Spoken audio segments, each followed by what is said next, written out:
আসসালামু আলাইকুম রহমতুল্লাহ। কথা বলবো কাস্টম অফিসারদের অসতর্কতামূলক আচরণের জন্য, মিস অ্যাডজাস্টমেন্টের জন্য, মিস কমিউনিকেশনের জন্য এবং প্রপার দক্ষতা না থাকার জন্য একজন ইম্পোর্টার কিভাবে মুহূর্তেই ধরাশয়ী হতে পারে এই বিষয়টি নিয়ে। আমরা যে কারণে বুড়িয়ে বেড়াতে আমাদেরকে পিএসআই বা পিরি শিপমেন্ট ইন্সপেকশন করতো, আমরা যারা ইম্পোর্টার আছি আমরা সহজেই জানি যে এই পিএসআইটা 2012 সাল পর্যন্ত কন্টিনিউ করছে, এরপরও কিছুদিন করছে।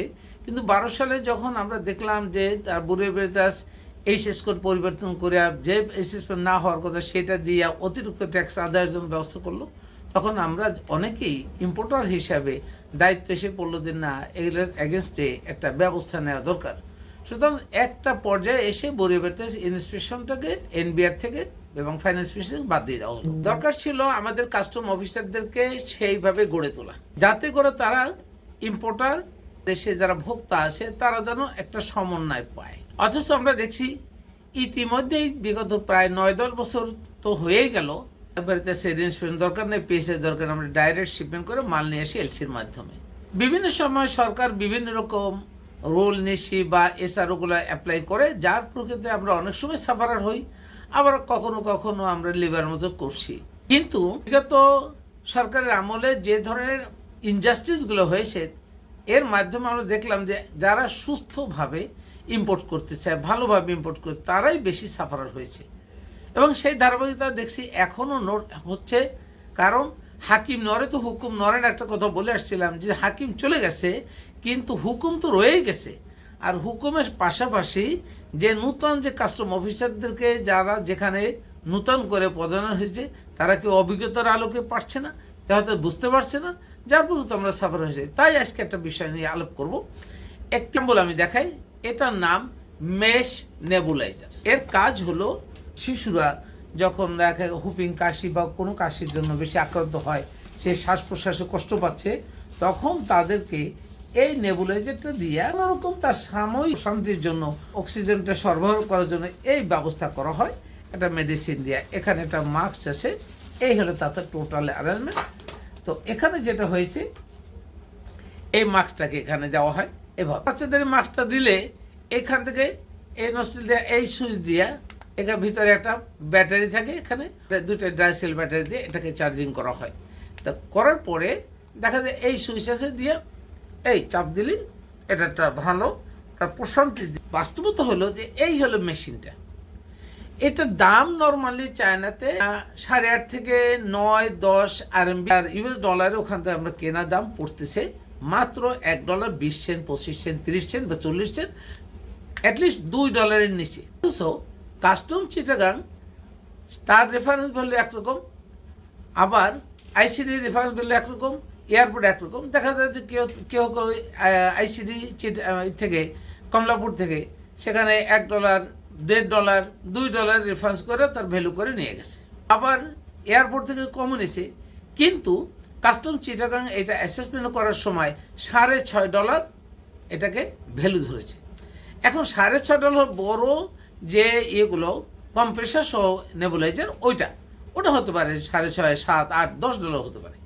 কিন্তু সে এই মালটার উপরে যদি মূল্যায়ন ধরে $6.5, এটা কত বড় ইন্ডাস্ট্রিজ একজন ইম্পোর্টারের জন্য। সে তো কিন্তু $6.5 উপরে তাকে ট্যাক্স দিতে হবে, যত সে মালটা কিনছে $1.5। এটা কত বড় অবিচার। আর এটা করলে কি এই মার্কেটে আমাদের এই যারা ভোক্তা আছে তারা কি সঠিকভাবে মালটা পাবে, মূল্যবান ঠিকমতো পাবে? মোটেই না। তাহলে এই সরকারি অফিসাররা কি আমাদের ক্ষতি করলো না উপকার করলো? প্রশ্ন এখানে। আর সে যাই হোক, আমার কথা হলো একটা ইম্পোর্টারকে পথে বসিয়ে দিচ্ছে তার ইম্পোর্টের মাধ্যমে। আপনি জেগে আছেন, বেঁচে আছেন এই ইম্পোর্টারের মাধ্যমে। ইম্পোর্টার না থাকলে আপনার কাস্টমার দরকার ছিল না। এক্সপোর্ট কতগুলো হচ্ছে, আমার ইম্পোর্ট তো হচ্ছে প্রচুর, আর এক্সপোর্ট হলে সেখানেও অবিচার করছেন। আমরা চাই আপনারা বুঝে শুনে অ্যাসেসমেন্ট করুন, মূল্যটা নির্ধারণ করুন সঠিকভাবে, তাহলে ইম্পোর্টার বাঁচবে, ভোক্তারা বাঁচবে, আপনারাও বাঁচবেন। এইভাবে বিচার বিবেচনা করার জন্য অনুরোধ করব সবাইকে এবং সকল কাস্টম অফিসারদেরকে স্পেশালি, যে আপনারা ইম্পোর্টের উপর চড়া হয়েন না। ফাইন্যান্স মিনিস্টার বলবে, এনবিআর বলবে আপনি অবিচার করবেন, এটা তো হতে পারে না। সুষ্ঠু মতো কাজ করুন। আমরা চাই প্রত্যেকটা জায়গা মানুষ সমন্বয় পাক। দেশ পরিবর্তন হয়েছে, আরও হবে যদি আপনারা স্বচ্ছ হন। আর আপনাদের মাথায় যদি অস্বচ্ছ মক্র চিন্তাভাবনা থাকে, কোরআন বিরোধী চিন্তাভাবনা থাকে, তাহলে দেশ কেন কোথাও শান্তি পাবেন না, আপনারাও শান্তি পাবেন না, ঘরেও শান্তি পাবেন না। সুতরাং এই বক্তব্যটা আজকে এখানে দেওয়ার যুক্ত হলো, তথ্যটা তুলে ধরলাম, সাধারণ মানুষ বুঝুক, আপনাদের কানেও যাক, এনবিআরও পাক। এনবিআরও যখন একজন লোককে কাস্টমে বসাবে, কোন কোন দপ্তরে বসাবে, তারা যেন বুঝে শুনে দরকার। এই যোগ্য লোক যোগ্য জায়গায় দরকার, অযোগ্য লোক যদি যোগ্য জায়গায় বসায় তাহলে তারা মেসাকার করে ফেলবে।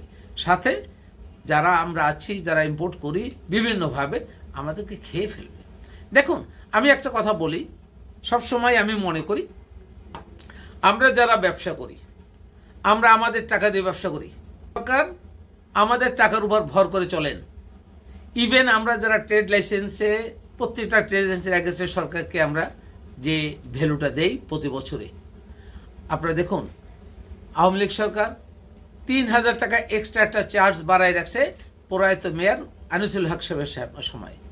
ওই টাকাটা কোনো মূল্য নেই। কেন আপনি একজন ব্যবসায়ীকে তার ট্রেড লাইসেন্স রাখছে ৩,০০০ টাকা এক্সট্রা নিয়ে রাখবেন? কোন শর্তে নিয়ে রাখবেন? অথচ তাদেরকে সাফার করে রাখছেন, একেবারে আননেসারি। আচ্ছা, করলেন, তাতে আপত্তি নেই।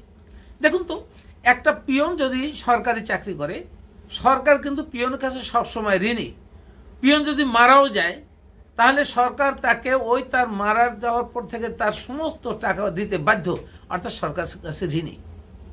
অথচ আমি ব্যবসা করি, আমি ট্রেড লাইসেন্স ইউজ করি, আমি ইম্পোর্ট লাইসেন্স ইউজ করি, আমার ট্যাক্স দেয়, ভ্যাট দেয়, যা কিছু আপনার সরকারকে দিচ্ছি।